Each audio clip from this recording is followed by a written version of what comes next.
एक बार आदमी क्रोध करता है, फिर उसको सम्मोह हो जाता है। वो फिर सोचता है कि मैंने क्यों कहा, नहीं कहना चाहिए था, ये नहीं वो नहीं, पर वो आपे में नहीं रहता। जब उसे क्रोध आता है, क्रोध में वो आपे में नहीं रहता, आपे से बाहर हो जाता है। और जो मुंह में आए सो बकता है, उसका कोई अर्थ नहीं, या इतने दिन की जो मैल अपने हृदय में समाये हुए हैं वो उसके मुख से निकलती है। इस क्रोध को बचाना चाहिए। ये किस लिए क्रोध आता है, इधर गचित्त दिया जाए कि हम क्यों क्रोध करते हैं। फिर कुछ लोग हैं वो व्यक्ति मात्र से करते हैं, कोई एक समाज मात्र से करता है।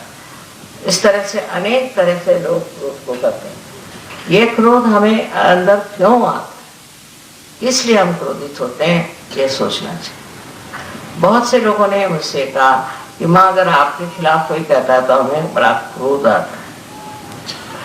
मुझे तो हंसी आती, अगर कोई मेरे विरोध में कहता तो सच कहती हूँ मुझे हंसी आती, क्योंकि इसमें कोई अर्थ ही नहीं मेरे विरोध में कहने की। ऐसी कौन सी बात है, मैं तो प्यार करने जा रही हूँ और मेरे विरोध में बोल रहा है तो अब करेंगे। पर किसी किसी की बुद्धि टेढ़ी होती है तो उस पर दया करें। उसको सोचना चाहिए कि इतना महामूर्ख है। जो आदमी क्रोध में उतर जाता है उसके तरफ दृष्टि जो है वो अत्यंत शालीन होनी चाहिए, जिससे उसका भी क्रोध ठंडा हो सकता है। अपने देश में क्रोध करने वाले अनेक तरह के लोग हैं, उसकी संस्थाएं हैं जो सिर्फ क्रोध से इसको मार, उसको मार, इसको पीट, उसके पीट, और फिर सामाजिक तौर पर भी ये चीज बनती जाती है। ये बड़ी भयानक चीज है, लोगों को मारना पीटना, फिर उसके दंड पर कोई सेना तैयार करना या कोई मारने पीटने वाली चीज तैयार करना, ये बड़ी भयानक है। हालांकि अगर अपने संरक्षण के लिए कोई आदमी ऐसी चीज रखता है तो उसमें इतना हर्ज नहीं, पर तो भी अगर वो परमात्मा का भक्त है तो उसको कोई जरूरत नहीं। ऐसा आदमी हमेशा संरक्षित, जिसको अंदर श्री महादेव का वास है, उनको कौन हाथ लगा सकता है, उनको कौन नष्ट कर सकता है। कुछ भी करो, कितना भी उनको सताओ, तो भी वो इंसान नष्ट नहीं, लेकिन जो उनको सताएंगे वही नष्ट हो जाए।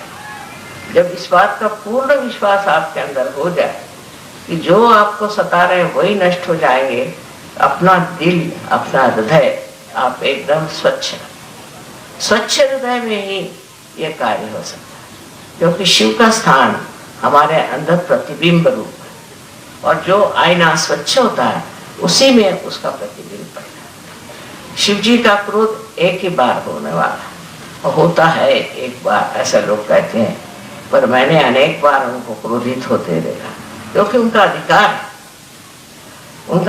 है क्रोध करने का।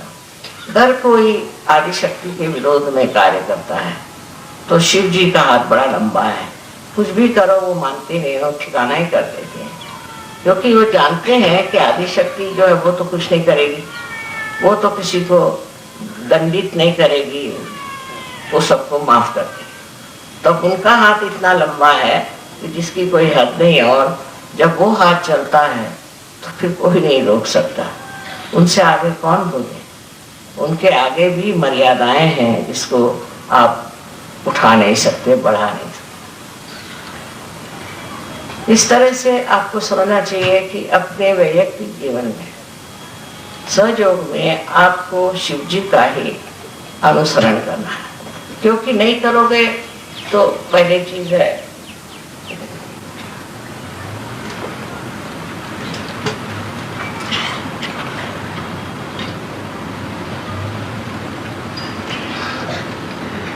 हार्ट की बीमारी हो जाए। ये पहली चीज है, हार्ट की बीमारी हो जाए। इसमें दो तरह से खेल होता है, एक तो अति क्रोध से हार्ट पकड़ जाता है, और दूसरा है कि क्रोध के बाद पश्चाताप हो तो आपके अंजाइना की बीमारी हो जाती है। इस प्रकार दोनों ही चीजें बेकार है, पर कहने से क्रोध नहीं जाता। ये तो एक शराब जैसी चीज है, आदत हो जाती क्रोध करने की उसी में मजा आता है, बस मुंह फूलने लग जाएगा और गुस्सा आने लग जाएगा, आप उसको कंट्रोल नहीं कर पाए। तो मैंने ये सोचा कि अगर शीशे के सामने बैठ के आप क्रोध करें अपने ऊपर, अपने को दो चार सुनाए और शीशे के सामने बैठ के ये कहें कि मेरे जैसा महामूर्ख कोई नहीं, तब ये क्रोध शायद ठंडा हो जाए। ये भी मैं शायद ही कह रही हूँ, क्योंकि कभी कभी ये समस्याएं इतनी उलझी होती हैं कि उसको सुलझाना बहुत मुश्किल है। आगे चल के देखा गया है कि कितना हम किसी चीज पर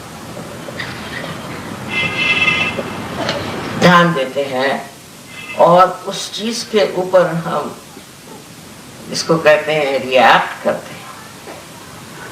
किसी ने कुछ कहा, फौरन रिएक्शन हो। ये प्रथा ज्यादा विदेश में है। जैसे अब ये कारपेट बिछा, फौरन कह देंगे कि आई don't like it, I like it. ये कौन होते हैं आप कहने वाले? हर एक चीज को आजकल की फैशन है, I like it, I don't like it. हर एक आदमी, जैसे कोई बड़ा भारी चिकित्सक है जो कहेगा कि मुझे पसंद है, मुझे पसंद नहीं। ये कहना ही नहीं है, ये कहना ही आपके आज्ञा का लक्षण है कि आप अपने को समझते क्या है कि आप उसको कहते हैं ये मुझे पसंद है, ये मुझे पसंद है। कोई भी चीज को पसंद नापसंद करने का आपको कोई अधिकार नहीं। किसी बेचारे ने बढ़िया तरीके से, समझ लीजिए, आपके लिए फूल दिया तो आप कहेंगे साहब मुझे ये फूल पसंद है। उसके पीछे छिपी हुई उसकी भावना को आप इसलिए नहीं समझ पाते कि आपके अंदर शिव तत्व है। एक छोटी सी भी चीज हो, अगर किसी ने, गरीब ने आपको दी है, तो उसको आप अगर उसकी भावना को पीछे समझ नहीं पाते, किस प्रेम से वो चीज लाए।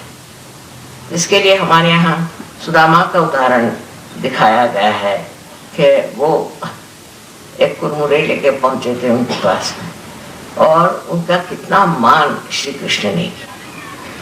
कोई चीज जो प्रेम भाव से देते हैं वो ऐसा ही है जैसे कि एक शीशे को आप पारस पीछे से लगा दीजिए, चमक जाता है। ऐसी ही चीज है, अगर आपके अंदर भावना बहुत सुंदर हो, अच्छी हो, पर पैसा नहीं हो, तो आप कोई छोटी सी चीज भी उनको लेकर दे दें तो दूसरे को सोचना चाहिए, आहा क्या बढ़िया चीज। किंतु इस भावना से मनुष्य के अंदर एक सूक्ष्म दृष्टि प्राप्त होती है, जिसको कहना चाहिए कलात्मक, जिसमें कला का प्रादुर्भाव होता है, जिसे कला दिखाई देती है। तो आप समझते हैं कितनी कलात्मक चीज है। ये कला है प्रेम की कला, ये प्रेम की कला है। इस कला से आप देख सकते हैं कि इस मनुष्य में कितना प्यार है, कितना मोहब्बती है, कितना प्रेम करने वाला है, कितना सज्जन है, कितना अच्छा है।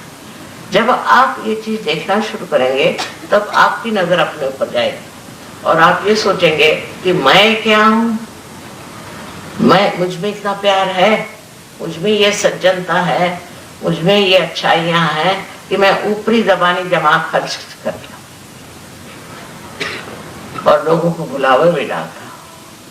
वास्तविकता हम अपने ही को बुलावे में डालते हैं। जब हम गलत काम कर रहे हैं, गलत तरीके से रह रहे हैं, जब हमारे जीवन में पूरी तरह की गलत धारणाएं बनी हुई हैं, तो हम किसी को भी सुख नहीं दे सकते और अपने को तो बिल्कुल ही नहीं दे सकते। इसलिए स्वार्थ की दृष्टि से भी, स्वार्थ शब्द बड़ा सुंदर है, स्व का अर्थ जानना चाहिए। स्व माने आत्मा, उसका आप अर्थ जाने। अर्थ जानने के लिए शिव जी की पूजा लोग करते हैं, पर मैंने देखा कि शिव जी की पूजा करने वाले लोग बड़े गुस्से वाले, बड़े क्रोधी, बड़े कंजूस और न जाने क्या क्या होता। शिव जी जैसे दाता कोई नहीं, शिव जी जैसे प्रेम करने वाला, जो ये प्यार का स्रोत है, जो आज बह रहा है, ये शिव जी के चरणों की लीला है। उन्हीं के वजह से ये कार्य हो रहा है कि मनुष्य प्यार में डूबा जा रहा है। सहयोग के बाद, सहयोग के बाद जब आप स्थिति वो हो जाती है तो आप जीवात्मा कहना चाहिए या आप अटेंशन जो है, चित्त जो है, वो शिव जी के चरणों में लीन हो जाता है। और शिव जी के चरणों में लीन होते ही क्या होता है कि आपके अंदर जो पंचतत्व के गुण हैं वो भी बिल्कुल सूक्ष्म हो जाते हैं। मैंने आप लोगों से पहले 4 तत्वों के बारे में बताया था, पर 5वां तत्व जिसे कि ईथर कहते हैं अंग्रेजी में, उसके बारे में नहीं बताया, अपने आकाश कहते हैं।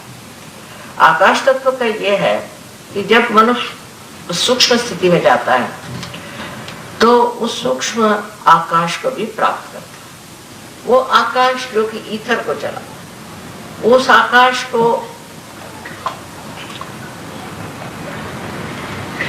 चलायमान भी करने की जरूरत है।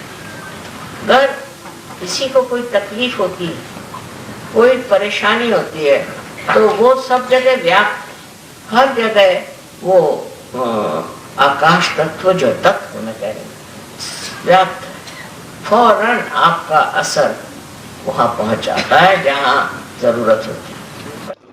सभी सहजियों से विनती है, हमारे इस चैनल को सब्सक्राइब करके सहज को फैलाने में हमारी मदद करें। जय श्री माता जी।